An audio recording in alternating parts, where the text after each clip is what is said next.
Really, his tax returns tell a story that the American people deserve and need to know. And if he's going to pursue this campaign, he owes it to the American people to come clean and release those tax returns. Nobody cares about it except some of the folks in the media. Nobody cares about it. How does she talk about my tax returns? She has 33,000 emails that she deleted. When is she going to release her emails? She probably knows how to find it. Let her release her emails, and I'll release my tax returns immediately. Okay, so now we got a deal.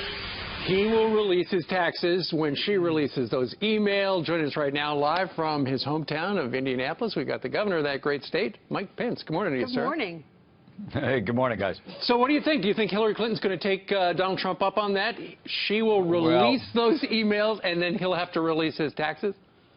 Yeah, well, look, Donald Trump and I have made it both clear that we're both going to release our tax returns. Mine will be out later this week. It'll be a quick read for me, and he'll release his tax returns after the audit is done. But last night you heard Donald Trump, I think essentially double down on the really important issue in this campaign, which is the fact that what's becoming more evident to the American people every day is that while she was Secretary of State, Hillary Clinton and the Clinton Foundation were taking major foreign donors' contributions to that foundation, and as the AP reported, those individuals, major donors, were more than half of the meetings that she granted while she was Secretary of State. This pay-to-play politics has begun to come to light for the American people, but it's time for Hillary Clinton to come clean and make all of those emails available. I mean, I have to tell you, it really is breathtaking when you look at it, that after the New York Times first reported that she had a private server in early March of last year, there was congressional requests, there were specific and official requests for all of those emails to be preserved, and then we find out in sometime between March 25th and March 31st that the company that operated her private server used a high-tech system called BleachBit to completely eradicate all of those emails. You know, that doesn't look like politics to me. That looks like obstruction. And the American people deserve to know what was in those emails so that they have the full record of Hillary Clinton's tenure as Secretary of State and the activities of the Clinton Foundation. Now that all this has come to light, do you think that's the reason that you're doing better in the polls? You and Donald Trump are ahead by 2 points according to the latest CNN poll. No, I think the reason that Donald Trump is catching on all over America, now evident in the polls, is because of his message. I mean, you know, Donald Trump and I are campaigning all across the country. Earlier this week in Ohio together. I'll be in California the next 2 days. He's last night in the Carolinas. You know, the message that Donald Trump is delivering to make America great again, focusing on security, on prosperity, on the Supreme Court of the United States, and on ensuring that we have the highest standards of integrity and the highest office in the land, is connecting to the American people. We're winning more hearts and more minds every day, and I think November 8th is going to be a great, great victory for all the people of this country.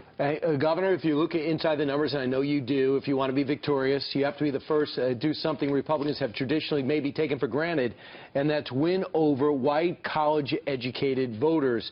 You're losing in 30 of the 50 states by a substantial margin. What's not resonating? Well, look, I actually think it's still early in this election. I mean, we just passed through Labor Day. We were canvassing, both campaigns were canvassing across the battleground state of Ohio. And now, quite frankly, I think people all across the spectrum are really beginning to focus. Undecided voters are beginning to focus. And I think they look at Donald Trump, who's now laid out a plan to get the economy moving again, to end illegal immigration, to name and to confront and to destroy ISIS and radical Islamic terrorism as a threat to the world. You know, this entire agenda is resonating with people across the country. All we get from Hillary Clinton and Tim Kaine is insults, but insults are not a plan. And the American people are responding to the positive agenda Donald Trump has to make America great again, and I think you're going to continue to see great momentum in this campaign. Well, Governor, I think a lot of Americans are embarrassed by the fact that on the world stage, America looks kind of weak. I mean, we've been showing these images of the little Iranian boats harassing the big American ships. Over the weekend, we saw the Chinese wouldn't bring out the special American staircase. They wouldn't roll out the red carpet. The president had to take the back steps in the back end of the airplane. How, What about the Philippine president saying disparaging terms about President Obama? How do we reestablish respect around the world? Because right now it's sorely wanting.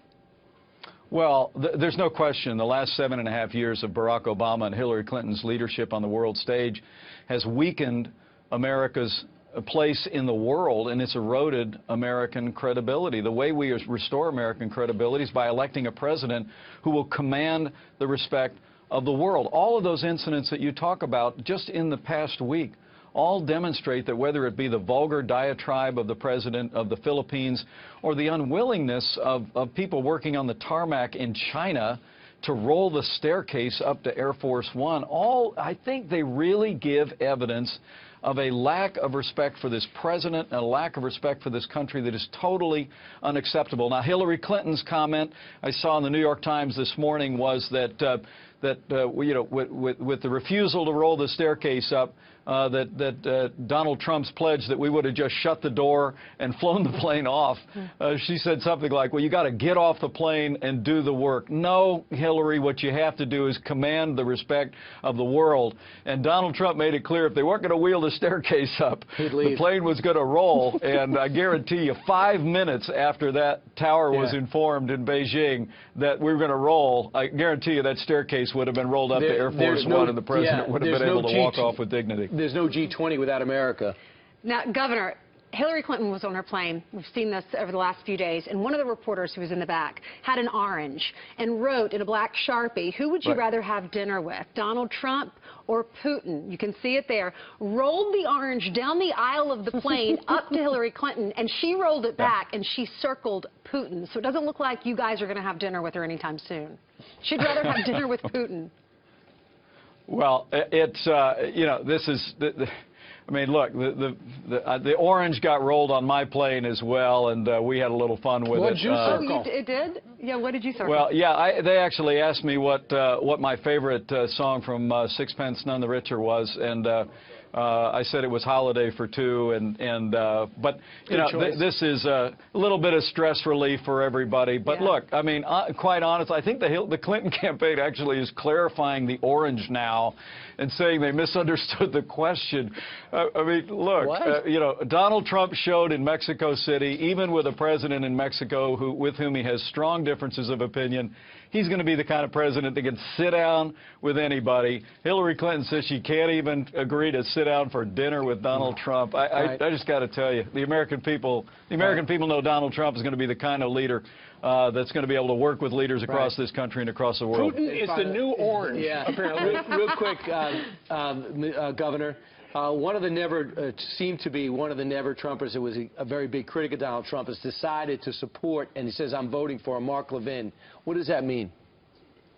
Well, I have enormous respect for Mark Levin. He's been a tremendously important voice in the conservative movement, and I can tell you Donald Trump and I couldn't be more grateful to have his support. But I think it's also emblematic that leaders around the country are being drawn to his positive message to make America great again. Donald Trump and I are going to continue to travel across the country, not with a series of speeches that are essentially predicated on insults, but a series of speeches that focus on where the American people are focused, and that is on jobs and on security, on ensuring the strict constructionists are appointed to the Supreme Court of the United States, and that we're going to have a president that will uphold the highest standards of office in the highest standards of integrity, rather, in the highest office in the land. That message is resonating.